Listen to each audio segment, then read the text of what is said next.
It is a real honor to be here to receive an invitation to a group that's only been, my understanding, officially in existence in a little over a year, which tells me that you're here because you fundamentally understand that there's something wrong happening in higher academia in general, particularly at this amazing, beloved university. I have a unique perspective of both UVA and this country, and sometimes it takes the perspective of someone whose family isn't from America. It's been referenced in the opening statement that while I am from Virginia Beach, I represented Virginia Beach in the House of Delegates. I was a prosecutor of Virginia Beach prior to being elected as the 48th Attorney General. But in some ways, my story doesn't begin in Virginia Beach. It begins in Havana, Cuba, when a scared 19-year-old girl got in an airplane penniless and homeless and not knowing where her next meal was going to come from.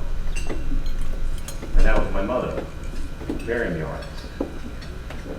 And when you raise up in a household of someone that has literally seen the very worst forms of oppression, it gives you such a profound sense of gratitude for what this country is. I tell my daughters all the time, gratitude is one of the most underrated of all human traits.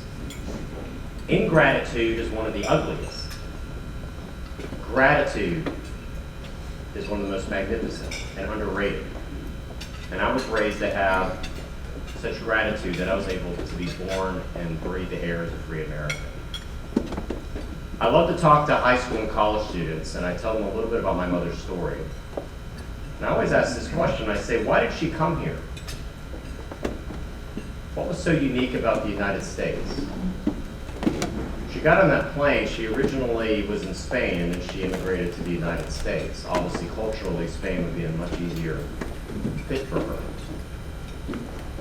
It's because she had this desperate desire to live in a country that recognized that her freedoms and her rights did not come from government or a government bureaucrat, that they were inalienable. And I love to tell high school students, never forget that, and I would say this to every person here, wherever you're sitting right now, this very moment, there are millions of people on this planet that would do everything in their power. They would crawl over broken glass, they would cling to the side of an airplane, be seated exactly where you're seated right now. That's to be an American. That is gratitude. I've said that what separates us from most of the people that live on this planet, that woke up this morning on this planet, is the knock at the door. When you and I hear that, our heart does not race. We don't get nervous. We're not looking over our shoulder. It's a neighbor coming over to say hello. In my case, my golden retriever got out again. Or it's maybe Amazon Prime dropping something off.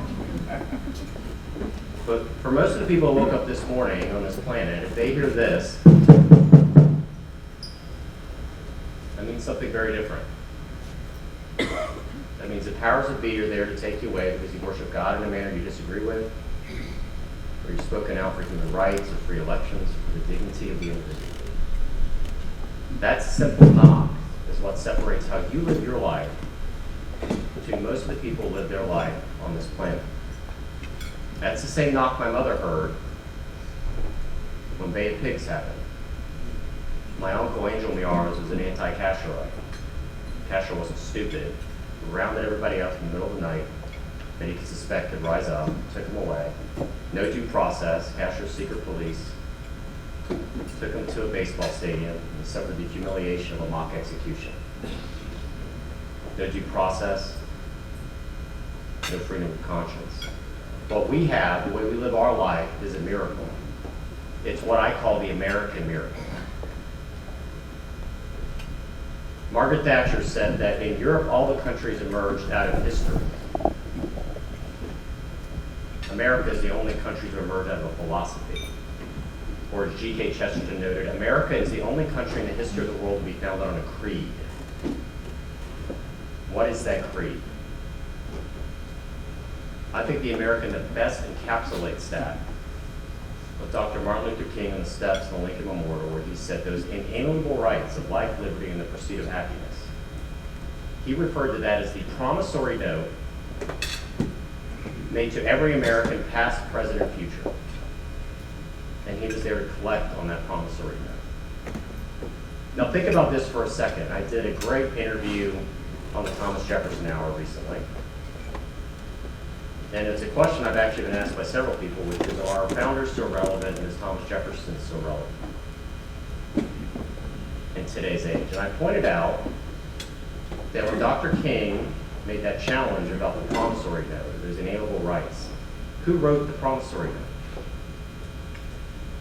He didn't point to a philosopher in Asia, didn't point to Confucius, didn't point to Rousseau. He pointed to a quiet, unassuming attorney from Albemarle, who was not a great public speaker, but wrote some of the most transformative words man ever put to paper. And we as Americans, we hear those words and we hear the Declaration of Independence and we don't think twice. Those words are uttered by my uncle, by people he was political prisoners with, in gulags, for people being denied their individual dignity and their freedom. It fundamentally changed the way man looked at government. And it has been that beacon of hope for so many people throughout the globe. What is so tragic is this time people are questioning whether we should even pay attention to the promissory note and whether Thomas Jefferson should simply be one discarded figure in history, that he's irrelevant.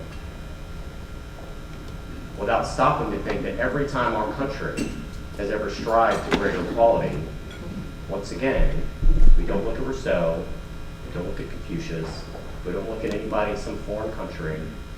We look at the very same founding father that we now deride. And I think that is tragic. As I said at my table earlier tonight, the only thing we learn from history seems that nobody learns from history. Woe be us if we forget who our heroes are. UVA is a principal piece of what I call the American miracle. Same as Jamestown, same as Yorktown, same as Philadelphia.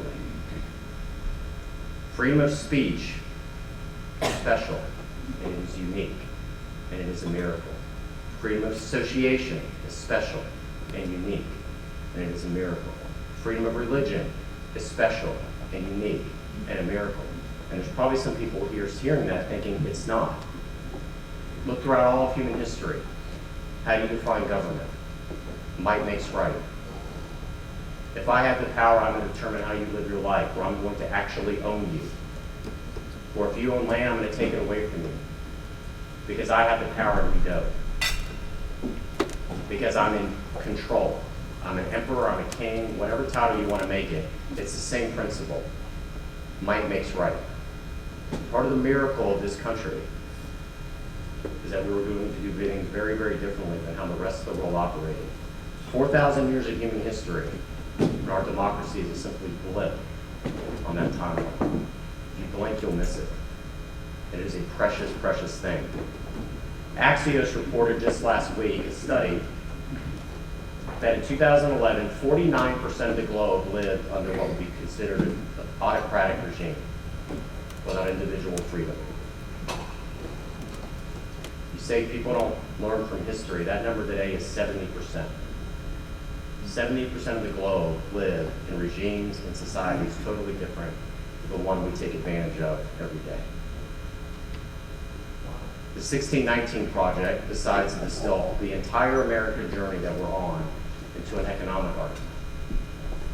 It couldn't be more wrong. One of Jefferson's genius is he would refer to America as the last best hope on earth. Abraham Lincoln later adopted it. Pause for a second and think about this. When Jefferson uttered those words, we were maybe 20 years old as a country, if that. I don't think anybody in Europe viewed us as the last best hope for anything. Part of Jefferson's genius is he knew what we could become as a people, as a country. And I think that is entirely critical for us to recognize that whether it is protesters in Taiwan, protesters in Tiananmen Square, in gulags, they go back to that promissory note that Mr. Jefferson laid forth.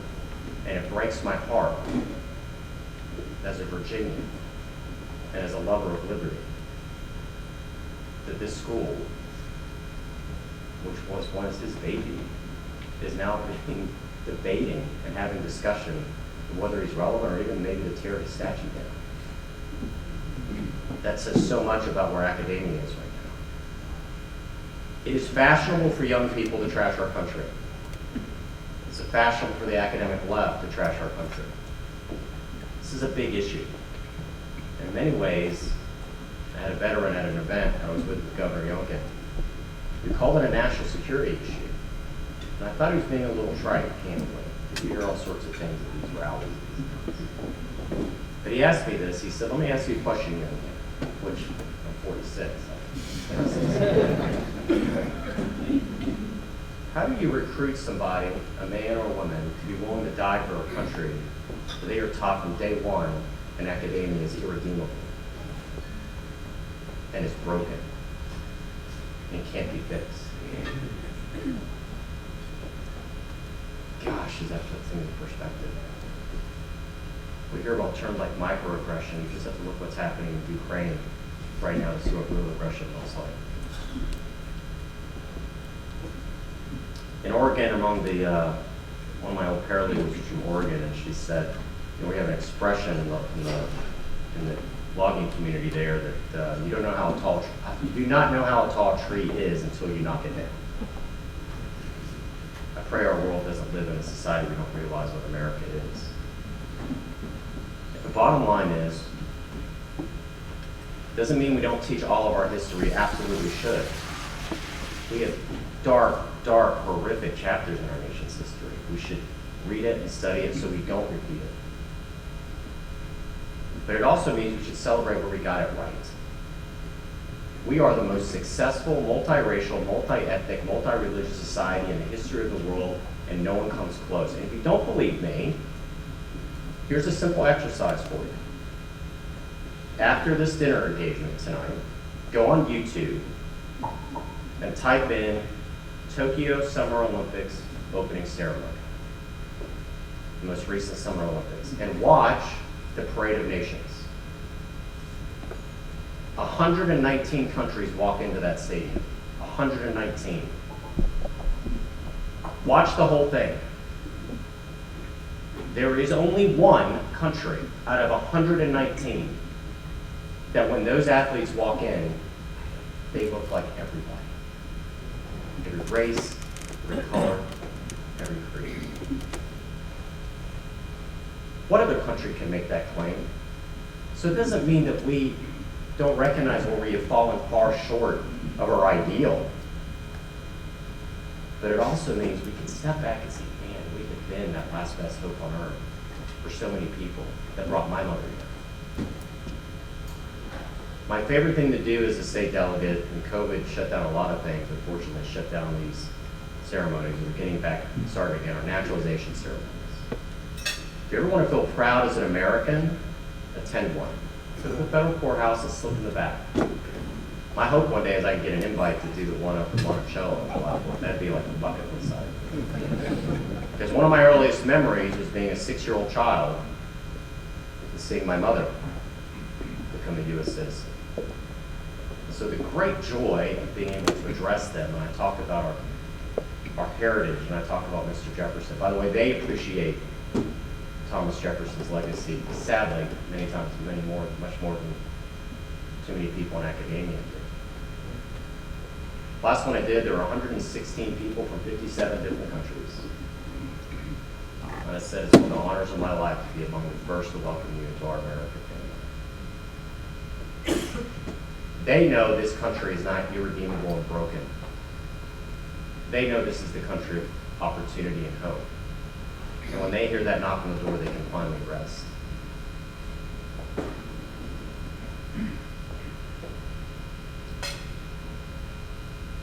I mentioned there's a crisis in education. There's a poll done by the Wall Street Journal about a week before Thanksgiving, in which they asked this question. They said, do you think it's okay to shout down the political opinions of the people you disagree with? College students. 66% of college students said yes. What's even more difficult is 23% on top of that 66% said it's okay to use violence to do so.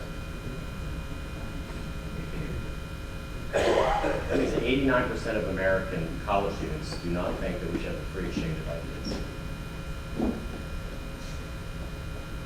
That is stunning to me. So, Professor, thank you for signing the letter to the Cavalier.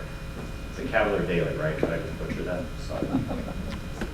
Because the fact that a sitting vice president would be invited to this university to be spoken, to speak and address in the free exchange of ideas, and you would have an editorial saying his speech was somehow violence. It says all that we need to know about how far we veered off this idea of free exchange. So thank you for standing on. I want to appreciate that. The other thing that we're kind of tackling with is that we are having great debates, and I'd love to say you can't get to the right answer if you don't ask the right questions. The question is not why is there poverty? Poverty is the default state of the human existence. The real question is why is there wealth? So I love to speak to high school and college campuses. And I go through this mental exercise. I said, the year I was born in 76, bicentennial baby, 4 years later, 1980, over 25% of the globe lived on less than $2 a day. That is considered starvation level poverty. That number today is less than 5%. We've seen over 1.5 billion people in the last 40 years be lifted out of starvation level poverty. It is the greatest eradication of poverty in human history. We've never seen anything like it. And I asked these students this question: what happened? What led to the greatest eradication of poverty in human history? Nobody knows the answer. I did have somebody tell me Obamacare. Another person said the United Nations. It's a word that's barely spoken on college campuses now. It's free markets, capitalism. It's a dirty word. I feel like a trap door is about to open. I'm going to fall through just by saying it on a college campus. Poll young people, as many people think socialism is a better form, a better economic system to form society than free markets, which is nothing more than the free exchange of ideas and goods. That if you have a talent, you can be rewarded for it. It's an amazing thing when you reward talent. The arts flourish, business flourishes, technology explodes. Greatest eradication of poverty in human history, yet just as many young people who are now voters think socialism is a better form to organize our societies. What are we teaching in our schools? I got asked this at one school about my opinion about socialism and what I thought it worked. I said, well, the year Fidel Castro took power in Cuba, Cuba had the same GDP as Italy. And the year he died, it had the same GDP as Sudan. So I don't think socialism works that much, in my personal opinion. It's not just talking about the free exchange of ideas, as much as talking about what is the underpinning of the entire system that has created more wealth and more prosperity and more second chances than any country that's ever existed on the face of the planet. And so I was on my retreat, Clark Kilmore, Victoria was with me, and we were talking about kind of our mission statement, and I said, we're working through that, but I said, if there's anything I want to know my office to be known for, it's to be respecting the dignity of the individual. Part of my faith, Imago Dei, is everybody's made in the image of God, has intrinsic self-worth. But the dignity of the individual, you being able to choose and pursue your own dreams and be able to speak freely and be able to worship God according to the dictates of your conscience. Because I know how precious that is.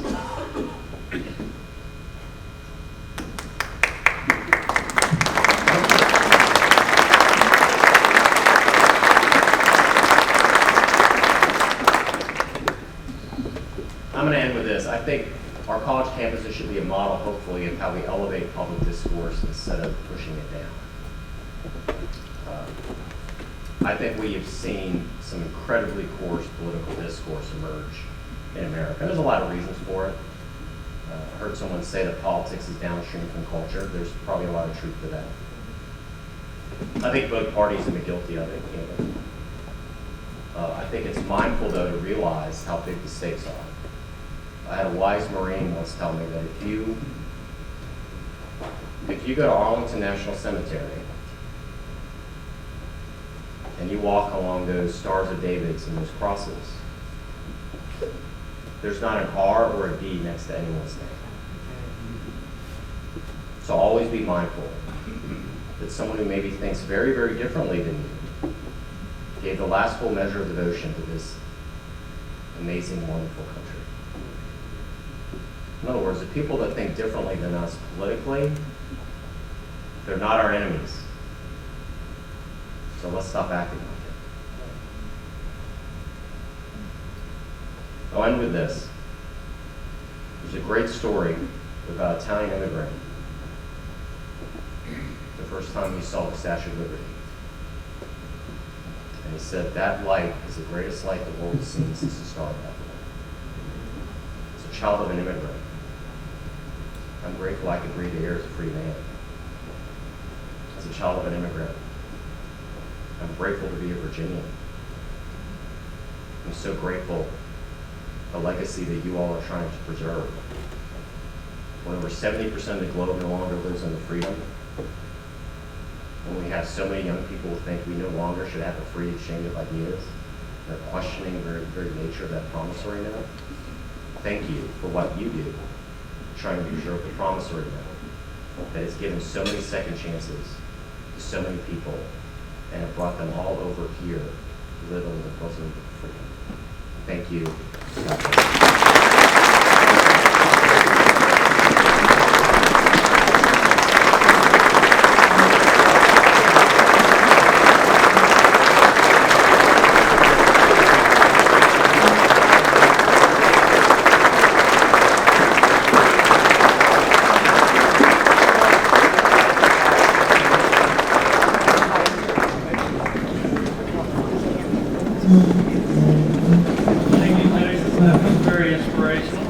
We're not going to let them get away with just giving us a speech and going back to the table. We've got a few questions. I gave him fair warning that the first one would be one that we would go directly to the heart of the matter. Mr. Attorney General, who will be the next General Counsel of the University of Your tap shoes are on.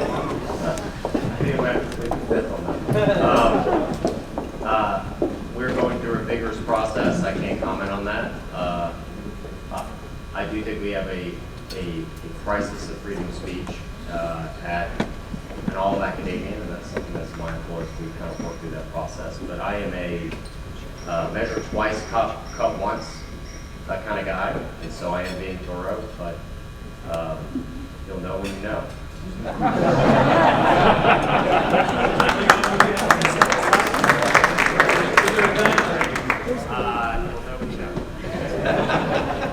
I can take a hint. Another question. Will the university be allowed to permit admissions purely on the basis of diversity versus merit?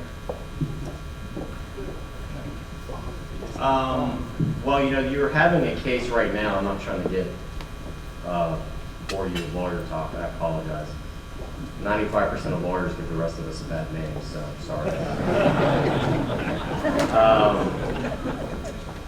Grutter versus Bolger was a case 2002, 2003, dealing with Michigan admission standards. And we won, I think it is students for fair admissions versus Harvard. I want to say UNC is part of that as well. That has been taken up by the Supreme Court. We will see what they say. I would say, though, that one thing we have seen in higher ed, I have said before that anti-Semitism is the world's oldest form of bigotry. Tragically, though, the only current state-sanctioned form of bigotry is against Asian Americans. You're seeing that in higher ed. You're seeing that in Thomas Jefferson High School in Virginia. which was majority minority high school, but they determined they didn't have the right minorities. And so as one Korean American mom shared with me, my child's dream has been to go to TJ, and I'm realizing now they've had straight A's their entire career, and I'm realizing they're going to be denied that ability because of who they are, because they're Korean American. No child should ever feel that in America they're being denied their dreams because of how they look and who they are, what their skin color is. That is just outrageous. I think it was Sandra Day O'Connor, it was a different Supreme Court justice, I apologize. The best way to fight racism is not practice racism. And the fact that you have young Asian American students being denied their dream, I think is intolerable. I'll find an amicus brief in that case. We will see what the Supreme Court rules. I am a balls and strikes guy. I'll follow the Supreme Court. I'm hopeful that they will give Asian American students and reaffirm you can't discriminate on the basis of race in this country. And I can't believe in the year 2022 that we're even having this debate in academia, unfortunately.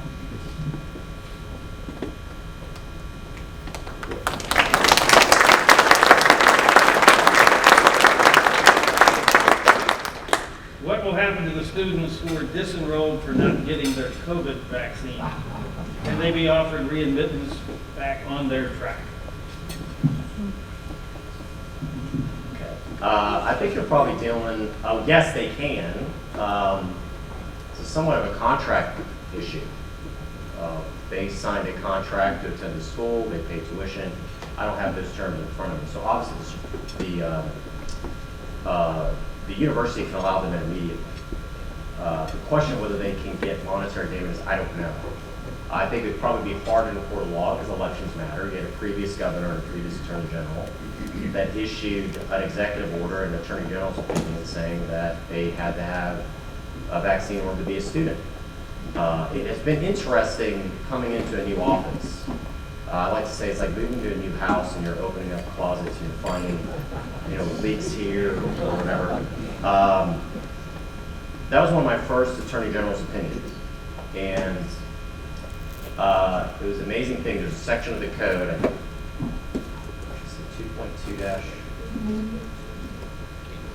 2.2-211, but don't quote me on that, please. There's a section of the code that lists, here are 8 vaccines. If you're going to attend school in Virginia, you have to have these 8 vaccines. Measles, a couple of others. COVID-19 is not on that list. What's even worse, back when my friends on the other side of the aisle controlled the governor, mansion, the Senate, and the State House, they never even introduced the bill.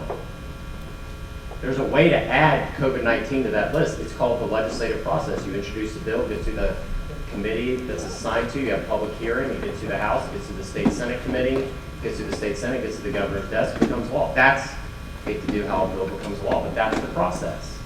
In democracy, people lose their faith in democracy when things are just done with a stroke of a pen. Well, it wasn't on that list. But here's what's the most amazing. When I asked that section about the prior AG's opinion, and we basically just said, listen, COVID-19 is not on the list, so you can't enforce it.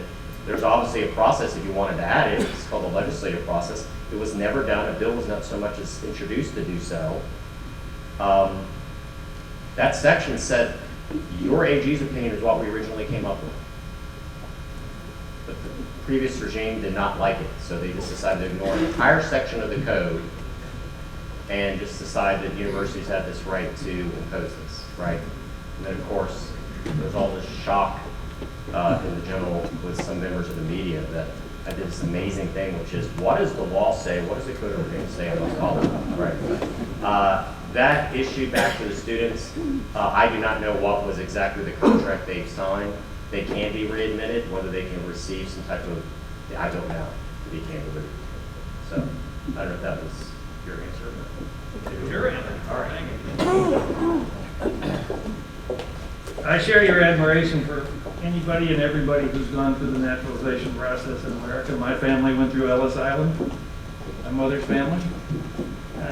And a question that follows on to that, will the policy of admitting illegal aliens to the university be allowed to continue? Again, balls and strikes, that's the law in Virginia. There was a bill that was passed when my friends on the other side of the aisle controlled the House and the Senate, governor's mansion, that allowed in-state tuition for those that were illegal immigrants. And that's the current law. So yeah, it's allowed. Right now, I don't see that changing as long as there's one party that controls the House, one party controls the state Senate. Elections matter. What I said frustrates you, that's great. Find a candidate you want to support and make sure that you have like-minded individuals in the state Senate to change the law. And that's the proper process.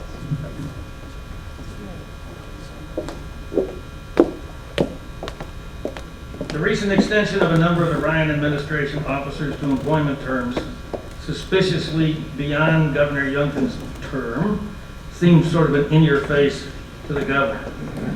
What sort of actions do you or the governor view as sufficiently egregious that Board of Visitors members could be removed for cause? And was this close to the line?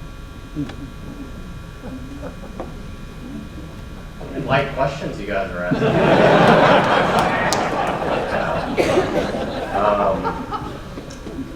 Whether we classify, I think the standard is malfeasance. Listen, this goes back to elections matter. You need a good Board of Visitors.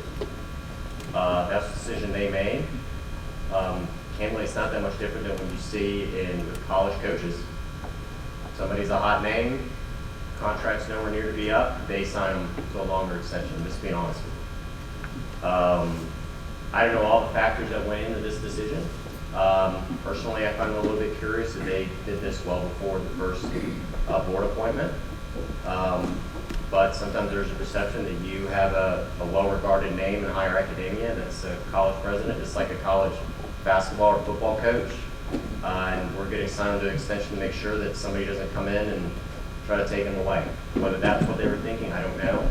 I do not think personally it rises that standard. It does raise a lot of question marks. I would say that if you have an interest in applying to the Board of Visitors, you probably should go ahead and go to the Secretary of the Commonwealth's website to do so if you have an interest. I know that the governor has a strong interest in making sure we have strong boards, and probably no greater interest than our higher level.